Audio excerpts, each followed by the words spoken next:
students, good morning all of you. Class 5th science and our chapter 4 our food is going on.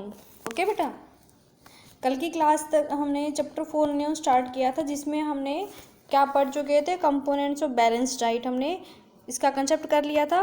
Components of balance diet के अंदर हमने जो nutrients present होते हैं 5 main nutrients food के अंदर, उनके बारे में हमने डिस्कस किया था। ठीक है, तो हमने जैसे कि विटामिन्स क्या होता है हमारे सबसे पहले हमने क्या क्या स्टडी किया था। कार्बोहाइड्रेट्स जो एनर्जी गिविंग फूड होता है, fats also energy giving food, and proteins body building foods, और vitamin protective food, minerals protective food. Means ये 5 न्यूट्रिएंट्स के बारे में हमने स्टडी कर लिया था कि किस में हेल्पफुल होते हैं और किस किस भोजन में ये किस किस टाइप के फूड में ये प्रेजेंट होता है। ठीक है बेटा, आज की क्लास में हम जो नेक्स्ट है वाटर एंड ड्रगेज, इसके बारे में हम स्टडी करेंगे। Clear? So let's we start from here. Water and roughage. Water and roughage क्या होता है हमारे पास, देखो। Whole grain rice, cabbage, spinach, ripe banana, apple and guava are food rich in water and roughage. क्या कहता है बेटा कि जो होल ग्रेन यानी कि जो हमारे मतलब गेहूँ, चने, दाने, सारे जो भी ग्रेन्स हैं हमारे पास, अनाज जो होते हैं उनमें, और राइस चावल, कैबेज जिसको हम बोलते हैं पत्ता गोभी, स्पिंच जिसको पालक बोलते हैं, बनाना और एप्पल गुआवा, इन सब के अंदर क्या होता है, they food are rich in water and roughage. ठीक है, रगेज क्या होता है हमारे पास, देखो। Roughage help us to get rid of undigested waste from our body. जो रगेज होता है वो किस में हेल्पफुल होता है हमारे पास, जो अनडाइजेस्टेड वेस्ट होता है हमारी बॉडी के अंदर उसको बाहर निकालता है। ठीक है, उसमें हेल्पफुल होता है हमारे पास। Use to get rid of undigested waste from our body. Clear?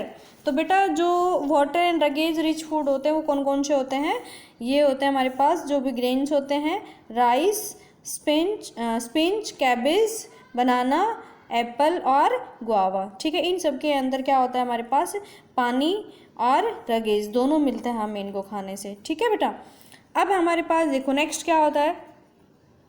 Next जो कंसेप्ट है हमारा इसके अंदर वो हम स्टडी करेंगे। इसी के बारे में क्या बताया गया है, देखो। सबसे पहले कहता है कि since all nutrients are not present in all kind of food. ठीक है, क्या कहता है कि ज़रूरी नहीं है कि एक ही भोजन में सारे न्यूट्रिएंट्स हमें मिल जाएं, कि यानी कि कहता है कि हर भोजन में सारे न्यूट्रिएंट्स प्रेजेंट नहीं होते हैं। तो इसलिए क्या कहता है कि we should maintain a diet that contains right amount of all nutrients, roughage and water. क्या आता है कि इसलिए हमें क्या होना चाहिए कि we maintain a diet that contain right amount of all nutrients, यानी कि हमें इस टाइप की डाइट लेनी चाहिए जिसमें मोस्टली सभी न्यूट्रिएंट्स हमें मिल जाएं, रगेज एंड वाटर हमें मिल जाए according to in our body requirements, हमारे बॉडी रिक्वायरमेंट के, यानी कि हमारी बॉडी के किस चीज़ की ज़रूरत होती है, कौन से भोजन, यानी कि अगर हमारी बॉडी में विटामिन की कमी है, ठीक है, तो हमें वो वाले भोजन खाने चाहिए। जैसे हमारी कई बार आई साइज वीक हो जाती है तो डॉक्टर हमें क्या कहते हैं कि हरी सब्जियां खाओ जिससे आपकी विटामिन्स मिलेंगे आपको और आपकी आइज़ ठीक हो जाएंगी। तो कहते हैं कि बॉडी की रिक्वायरमेंट के अकॉर्डिंग हमें वो भोजन लेना चाहिए जिसमें हमें ज़्यादा न्यूट्रिएंट की रिक्वायरमेंट होती है। ठीक है बेटा, next, A diet has the right proportion of all the nutrients. अब डाइट का मीनिंग क्या होता है कि has right proportion of all the nutrients, यानी कि सभी न्यूट्रिएंट्स हमें बॉडी को मिल जाने चाहिए जो भोजन खाते हैं उसके थ्रू। ठीक है, maintain good health is called a balance diet, और जिसकी वजह से हमारी जो हेल्थ होती है वो सही रहती है, जिसको हम क्या कहते हैं, बैलेंस डाइट। बैलेंस डाइट का मतलब होता है कि एक राइट प्रोपोर्शन में हमें सभी न्यूट्रिएंट्स मिल जाए, हमें इस टाइप के भोजन लेने चाहिए। ठीक है, it means that we should choose wisely from a wide variety of foods from all the food groups. ठीक है, इट मीन्स दैट क्या कहता है कि हमें choose wisely from a wide variety of foods from all the food groups, यानी कि जो फूड ग्रुप होते हैं हमारे पास, ठीक है, जितने भी फ्रूट्स लगा लो या फिर ग्रेन्स लगा लो आपके, ठीक है, और वाटर बॉडी यानी कि मिल्क वगैरह, दही वगैरह जो भी है हमारे पास, यानी कि ये हमें मोस्टली यानी कि खाने चाहिए। ठीक है बेटा, जिसमें हमें मोस्ट सारे न्यूट्रिएंट्स हमें मिल जाएँ। ठीक है, our body needs more carbohydrates. हमारी बॉडी को सबसे ज़्यादा किसकी रिक्वायरमेंट होती है, कार्बोहाइड्रेट्स की, and least amount of fats. ठीक है, और कम से कम हमें क्या आना चाहिए, ऐसे भोजन लेने जिसमें हमें जिसमें फैट प्रेजेंट होती है वो वाले भोजन कम लेने चाहिए, जिनमें कार्बोहाइड्रेट्स होती हैं उसमें वो हमें ज़्यादा खाने चाहिए, ठीक है।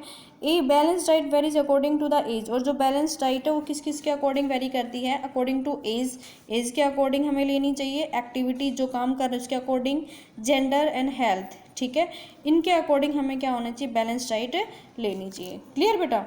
तो ये था हमारे पास इसमें अब तक का हमने कंपोनेंट्स ऑफ बैलेंस डाइट, यानी कि बैलेंस डाइट क्या होती है, उनके क्या क्या कंपोनेंट्स में हमने न्यूट्रिएंट्स के बारे में स्टडी किया है, वाटर एंड रगेज के बारे में हमने स्टडी कर लिया है। क्लियर बेटा।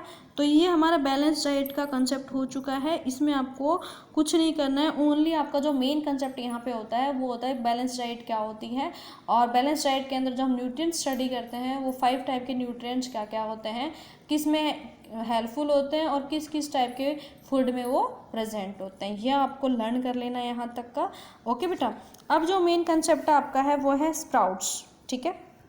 देखो स्प्राउट्स क्या कहता है, स्प्राउट्स क्या होते हैं हमारे पास, जैसे स्प्राउट्स क्या होता है कि जो अंकुरित होके जो बनता है, जैसे आपने देखा होगा प्रीवियस क्लासेस में या फिर आपके हायर क्लासेस में जो एक्टिविटीज़ करवाते हैं कि स्प्राउट्स का मतलब होता है जैसे होते हैं ना चने होते हैं, उनको अगर हम भिगो के रख देते हैं, ठीक है, तो 2-3 और भिगो के और एक कपड़े के अंदर बांध के रख देते हैं, तो 2-3 दिन में क्या होता है कि जो चने होते हैं उनके ऊपर एक हरी हरी सी टहनी सी आने लगती है, उसको क्या बोलते हैं हम, स्प्राउट्स बोलते हैं, अंकुरित हो जाते हैं वो, मतलब उनमें विटामिन प्रोटीन ये ज़्यादा प्रेजेंट होते हैं, ठीक है, जो स्प्राउटेड होते हैं उनके अंदर ज़्यादा वो विटामिन प्रोटीन्स होते हैं, ठीक है बेटा। तो इसलिए हम उनको क्या कहते हैं, हम उनको या तो सीधा कच्चा भी खा लेते हैं या फिर हम उनको फ्राई करके उनमें प्याज वगैरह मिला के फ्राई करके खाते हैं, ठीक है, तो वो होते हैं स्प्राउट्स। अब इसके बारे में हम स्टडी करेंगे कि इसके क्या क्या स्प्राउट्स खाने से हमें क्या क्या मिलता है, क्या क्या बेनिफिट होते हैं, ये हम इसके अंदर स्टडी करेंगे। तो कहते हैं कि we can add sprouts to our diet to make it more healthy. कहता है कि अगर हम अपनी डाइट के अंदर स्प्राउट ऐड कर लेंगे तो हमारी बॉडी और हेल्दी रहेगी, ठीक है। Sprouts are germinated seeds that can be eaten either raw or cooked. तो यही सेम लाइन आपको बोली गई है कि स्प्राउट्स आर जर्मिनेटेड, यानी कि अंकुरित होते हैं, ये अंकुरित बीज होते हैं, that can be eaten either raw, यानी कि हम इसको सीधे कच्चे भी खा सकते हैं और कुक्ड यानी कि इनको पका के भी खा सकते हैं, ठीक है। Some seeds that are commonly sprouted include kidney beans. अब देखो कुछ स्प्राउट्स के एग्जाम्पल बताए गए हैं कि क्या क्या होता है किडनी बीन्स, यानी कि जो किडनी बीन्स क्या होता है बेटा, यहाँ से देखो किडनी बीन्स होते हैं हमारे पास राजमा जिसको हम बोलते हैं, ठीक है।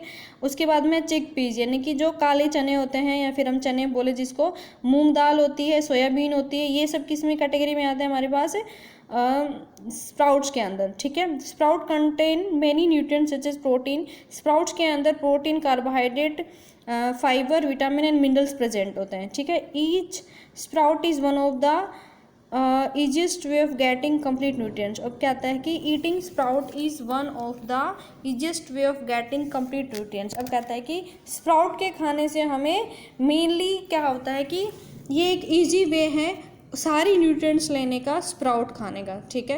यानी कि अगर हम स्प्राउट्स खाते हैं तो मेनली सारे न्यूट्रिएंट्स हमें उसके अंदर मिल जाते हैं, इसलिए आपको अपनी डाइट में स्प्राउट्स तो ज़रूर ऐड करना चाहिए, ठीक है, यानी कि कुछ ना कुछ स्प्राउट हमें खाने चाहिए। क्लियर बेटा।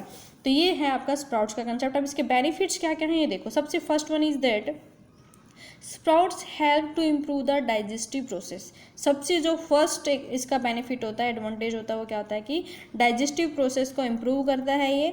दे help to reduce body weight and blood pressure, यानी कि बॉडी वेट को रिड्यूस करता है, कम करता है, और ब्लड प्रेशर को मेंटेन करा के रखता है, ठीक है, कम करता है। They help in blood purification, यानी कि जो हमारा ब्लड होता है उसको प्यूरीफाई करने में हेल्पफुल होता है। They are rich in vitamin A, vitamin A ज़्यादा होती है इसके अंदर, which help in improve eyesight, ठीक है, जो हमारी आई साइट होती है उसको इम्प्रूव करती है। They help in growth of hair and keep our skin healthy, हमारे बालों की ग्रोथ करने में, और जो हमारी स्किन होती है उसको भी ये हेल्दी बनाए रखते हैं, ठीक है।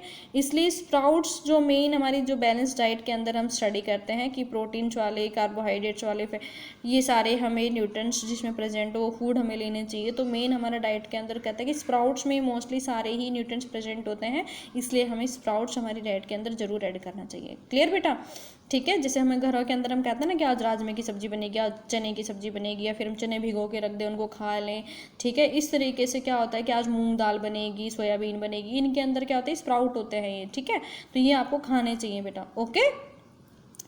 नेक्स्ट आपका है फर्मेंटेशन। जो नेक्स्ट जो टॉपिक है वो है आपका है फर्मेंटेशन, ये भी हम देख लेते हैं।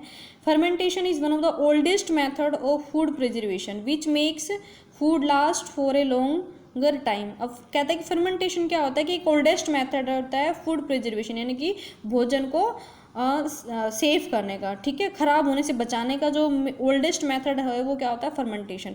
Which makes food last for a longer time, यानी कि जिससे हम उस भोजन को थोड़े लॉन्ग टाइम के लिए यूज कर सकते हैं। For example curd is formed by fermenting milk and it last longer than milk. अब क्या कहता है कि फर्मेंटेशन, ये जो कर्ड होता है, दही, वो कैसे बनता है, हमारे पास जो दूध होता है उसको उबाल के बनाते हैं, उबालते हैं। फर्मेंटिंग यानी कि एक तरह से उबाल कर किसी चीज़ को और फिर उससे कोई दूसरी चीज़ बना लेना, दूसरा भोजन बनाने की। दूध को हमने उबाला, फिर उसको हम क्या करते हैं, जमाते हैं, और फिर हमें उससे दही मिलता है, और दही हमारा ज़्यादा टाइम के लिए हम यूज कर सकते हैं, वो ख़राब नहीं होता है।